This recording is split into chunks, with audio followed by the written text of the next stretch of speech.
Police رسول کا خط فلپیوں کے نام۔ فلپی کی کلیسیا یسوع کی پہلی جماعت تھی جو پولس رسول نے مشرقی یورپ میں شروع کی، اور یہ کہانی اعمال 16 باب میں بیان کی گئی ہے۔ فلپی قدیم مقدونیہ میں ایک رومی بستی تھی۔ یہ ریٹائرڈ فوجیوں سے بھری ہوئی تھی اور یہ اپنی محب وطن قوم پرستی کے لیے مشہور تھی۔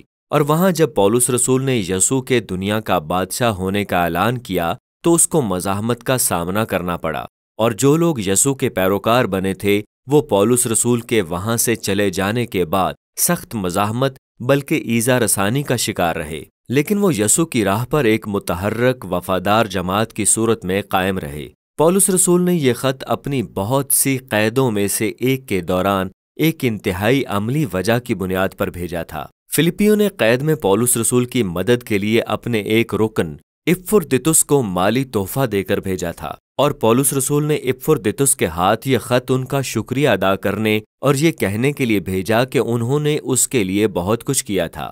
خط کا نمونہ پولس رسول کے دیگر خطوط کی طرح شروع سے آخر تک ایک ہی خیال پر مشتمل نہیں۔ اس کے برعکس پولس رسول نے مختصر فکر انگیز مضامین کا ایک سلسلہ ترتیب دیا تھا، اور وہ سب اس خط میں ایک مرکزی نقطے کے گرد گھومتے ہیں جو کہ باب 2 میں موجود ایک نظم ہے۔ یہ نظم بڑی خوبصورتی کے ساتھ مسیح کے مجسم ہونے، اس کی زندگی، موت اور جی اٹھنے اور سر بلند کیے جانے کی کہانی بیان کرتی ہے، اور پھر ان تمام مضامین کے اندر پولس رسول اس نظم کے کلیدی الفاظ یا خیالات کو یہ دکھانے کے لیے استعمال کرے گا کہ ایک مسیحی کے طور پر آپ کی زندگی یسوع کی کہانی کا زندہ اظہار کس طرح سے ہے۔ چنانچہ پولس رسول ایک شکر گزاری کی دعا کے ساتھ خط کا آغاز کرتا ہے، اور وہ فلپیوں کی فیاضی اور ان کی وفاداری کے لیے خدا کا شکر گزار ہے۔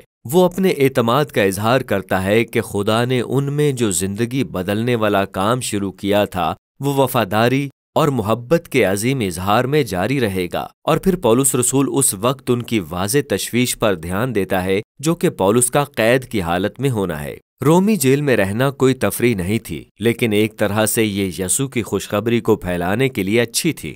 پس رومی سپاہیوں کی پلٹن اور باقی سب لوگوں میں مشہور ہو گیا تھا کہ پولس یسوع کی جی اٹھے خداوند کے طور پر منادی کرنے کے باعث قید میں ہے، اور اس کی قید کی بدولت دیگر مسیحیوں میں دلیری کے ساتھ بے خوف ہو کر یسوع کی منادی کرنے کی جرت پیدا ہو گئی ہے، اور پولس رسول پر امید ہے کہ وہ قید سے رہا ہو جائے گا، لیکن یہ بھی ممکن ہے کہ اسے پھانسی دے دی جائے۔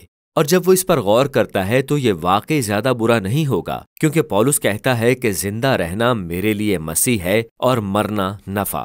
پولس کے مطابق اس کی موجودہ زندگی اور مستقبل کی زندگی کی تعریف اس کے لیے یسوع کی زندگی اور محبت کی روشنی کے طور پر کی جا سکتی ہے، اور اس لیے اگر اس کو سزائے موت سنائی گئی تو اس کا مطلب ہے کہ وہ یسوع کے ساتھ رہے گا، جو اس کے لیے بڑے اعزاز کی بات ہوگی۔ اور اگر اس کو رہا کر دیا جاتا ہے تو ٹھیک ہے، اس کا مطلب ہوگا کہ وہ یسوع کی مزید جماعتیں شروع کرنے کے لیے کام جاری رکھ سکتا ہے، جو کہ دوسرے لوگوں کے لیے بہتر ہوگا، اور وہ ایسی ہی امید کرتا ہے۔ اور غور کریں کہ یہاں اس کی سوچ کا سلسلہ کیسے کام کرتا ہے۔ پولس کی نظر میں یسوع کے لیے مرنا حقیقی قربانی نہیں بلکہ دوسروں کی خدمت کے لیے زندہ رہنا ہے، اور اس لیے یسوع کی کہانی میں حصہ لینے کا پولس رسول کا طریقہ یہ ہے کہ اپنے سے زیادہ دوسروں کی محبت کے لیے دکھ اٹھایا جائے۔ پھر پولس رسول فلپیوں کی طرف رجوع کرتا ہے اور انہیں تاکید کرتا ہے کہ وہ ایسی سوچ کو لے کر یسوع کی مثال میں شریک ہوں۔ وہ کہتا ہے بطور شہری آپ کی زندگی مسیح کی خوشخبری کے مطابق ہونی چاہیے۔ چنانچہ فلپی کے یہ مسیحی رومی حب الوطنی کے گڑھ میں رہتے تھے، لیکن ان کے طرز زندگی کو ایک اور بادشاہ یعنی یسوع کے مطابق ہونے کی ضرورت تھی، اور یہ بات ایذا رسانی کا باعث ہو سکتی تھی، لیکن یسوع کے ساتھ تعلق کی وجہ سے آنے والی ایذا رسانی سے انہیں ڈرنا نہیں تھا۔ یہ اپنی زندگیوں سے یسوع کی کہانی کے اظہار کا طریقہ کار ہے جو پولس رسول کو باب 2 کی عظیم نظم کی طرف لے جاتا ہے۔ یہ پرانے عہد نامے کے متن کی بازگشت سے بھرپور ہے، خصوصاً پیدائش 1 تا 3 ابواب، آدم اور اس کی بغاوت، اور یسایہ کی کتاب میں دکھ اٹھانے والے خادم کی نظموں سے۔ یہ نظم زبانی یاد کرنے کے قابل ہے۔ یہ انجیل مقدس کا گہرا خوبصورت حصہ ہے۔ چنانچہ انسان بننے سے پہلے مسیح خدا کے ساتھ جلال اور برابری میں موجود تھا، اور خدا کی برابری کی کوشش کرنے والے آدم کے برعکس مسیحا نے اس بات کا انتخاب کیا کہ وہ اپنے کسی ذاتی فائدے کے لیے اپنی برابری کی حیثیت کا استحصال نہیں کرے گا، بلکہ اس نے اپنے آپ کو خالی کر دیا۔ وہ انسان بنا، وہ سب کا خادم بن گیا، اور اس سے بھی بڑھ کر اس نے انتہائی حلیم ہو کر اپنے ساتھ بدسلوکی کی اجازت دی، اور رومی صلیب پر جان دینے کی بدولت وہ باپ کا فرما بردار رہا۔ لیکن خدا کی قدرت اور فضل سے مسیح کی شرمناک موت اس کے جی اٹھنے میں بدل گئی، اور اب خدا نے یسوع کو سب کے بادشاہ کے طور پر سربلند کیا ہے۔ اس کو وہ نام بخشا گیا جو سب ناموں سے اعلیٰ ہے، تاکہ ساری مخلوق پہچان لے یسوع مسیحا خدا کے جلال کے لیے خداوند ہے۔ اب وہ آخری بیان حیران کن ہے۔ یسایہ 45 باب سے پولس رسول کا حوالہ۔ یہ ایسی عبارت ہے جہاں ساری مخلوق اسرائیل کے خدا کو بطور خداوند تسلیم کرتی ہے۔ یہاں پر پولس رسول کا موقف بالکل واضح ہے۔ مصلوب اور جی اٹھے یسوع میں ہم دریافت کرتے ہیں کہ اسرائیل کا ایک سچا خدا باپ اور خداوند یسوع کی ذات پر مشتمل ہے۔ پس یہ نظم پولس کے اس یقین کا اظہار کرتی ہے کہ یسوع کون ہے، اور مزید یہ یسوع کی مثال کو زندگی کے راستے کے طور پر پیش کرتی ہے کہ اس کے پیروکار اس کی پیروی کریں۔ اور اس لیے پولس رسول فوری طور پر دو کہانیاں سناتا ہے، پہلے تیموتھیوس کے بارے اور پھر اپفردیتس کے بارے، کیونکہ وہ دونوں یسوع کی کہانی کے موافق رہنے والے لوگوں کی مثالیں ہیں۔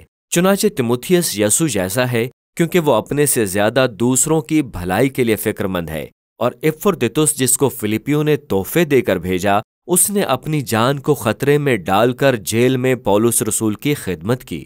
وہ پولس کی مدد کرنے کی بدولت اتنا بیمار ہو گیا کہ مرنے کے قریب پہنچ گیا، لیکن خدا نے اس پر اور پولس پر رحم کیا اور اسے ایک دوست کے نقصان سے بچا لیا۔ یہاں پولس کا موقف ہے کہ یہ وہ لوگ ہیں جو زندہ ہیں، یسوع کی کہانی کی جیتی جاگتی مثالیں ہیں جو کہ پیروی کے قابل ہیں۔ پھر پولس رسول بطور مثال اپنی کہانی کی طرف رجوع کرتا ہے، اور اس طرح ان مسیحیوں کی طرف بھی جو غیر یہودی مسیحیوں سے ختنہ کروانے کا مطالبہ کرتے تھے۔ گلتیوں کے نام اس کا خط یاد کریں۔ وہ لوگ اب بھی پولس رسول کے لیے مصیبت کھڑی کر رہے ہیں اور اسے اس کا وہ ماضی یاد دلاتے رہتے ہیں جب وہ یسوع کے پیروکاروں کو ستایا کرتا تھا، جب وہ توریت کے قوانین کی پرجوش اطاعت سے خدا کے سامنے حق بجانب کھڑے ہونے کی کوشش کرتا تھا۔ لیکن یسوع کی مانند پولس نے بھی اس ساری حیثیت اور استحقاق کو ترک کر دیا۔ اب وہ ساری چیزوں کو کوڑا سمجھتا ہے، اور جو لفظ وہ استعمال کرتا ہے وہ حقیقت میں بہت کم شائستہ ہے۔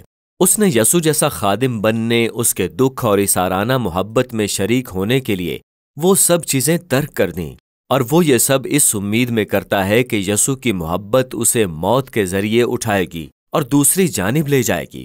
چنانچہ پولس رسول کہتا ہے کہ یسوع کے پیروکاروں کی اصل شہریت آسمان پر ہے، جس کا پولس رسول کے لیے یہ مطلب نہیں کہ ہم سب کو ایک دن زمین سے نکل کر آسمان پر جانے کی امید رکھنی چاہیے۔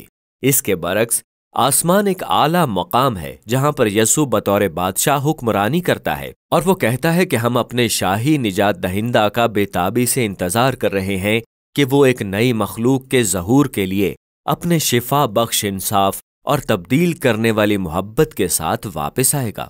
پھر پولس رسول فلپیوں کو چیلنج کرتا ہے کہ وہ یسوع کی کہانی کے مطابق زندگی بسر کریں۔ پہلے وہ کلیسیا میں دو ممتاز خواتین کا ذکر کرتا ہے جو پولس رسول کے ساتھ کام کرتی تھیں، اور ان میں کوئی تنازع تھا، اور اس لیے پولس ان سے التماس کرتا ہے کہ یسوع کی حلیمی کی مثال پر چلیں اور صلح رکھیں اور متحد ہو جائیں۔ پھر پولس فلپیوں کو تاکید کرتا ہے کہ خوف میں ہمت نہ ہاریں، بلکہ ان کے ظلم و ستم کے باوجود اپنے تمام جذبات اور ضروریات خدا کے سامنے رکھیں۔ اور پولس رسول کہتا ہے وہ اطمینان اپنے خیالات کو ان باتوں پر لگانے سے آتا ہے جو پاک، اچھی اور پسندیدہ ہیں۔ زندگی میں ہمیشہ ہی کچھ نہ کچھ ایسا ہوتا ہے جس کے بارے میں آپ شکایت کر سکتے ہیں، لیکن یسوع کا پیروکار جانتا ہے کہ یہ ساری زندگی خدا کی خاص نعمت ہے، اور وہ زندگی کے کسی بھی طرح کے حالات کے اندر خوبصورتی اور فضل کو دیکھنے کا انتخاب کر سکتا ہے۔ اور یہ چیز پولس کو اپنی بات کے خلاصے تک لے جاتی ہے۔ وہ ایک بار پھر فلپیوں کے عیسارانہ تحفے کے لیے ان کا شکریہ ادا کرتا ہے۔ وہ چاہتا ہے کہ وہ جان لیں کہ اس کی قید، اس کی غربت کے ادوار اس کی نظر میں حقیقی مشکلات نہیں ہیں۔ یہ چیزیں دراصل اس کے سب سے بڑے استاد بن گئے ہیں۔ یہ ظاہر کرتے ہوئے کہ حالات کی کوئی بات نہیں، اس نے اطمینان کا راز سیکھ لیا ہے۔ یہ بالکل سادہ طور پر اس پر انحصار کرنا ہے جو اسے طاقت بخشتا ہے۔ پولس رسول نے اپنی مصیبت کو یسوع کی کہانی میں شرکت کے طور پر دیکھ لیا ہے۔ فلپیوں کے نام خط ہمیں پولس کے اپنے دل اور دماغ میں ایک دریچہ فراہم کرتا ہے۔ وہ اپنی ساری زندگی کو یسوع کی کہانی کے دوبارہ عمل کے طور پر دیکھتا تھا، اور اس خط میں آپ یسوع کے ساتھ اس کے قریبی تعلق کو محسوس کر سکتے ہیں۔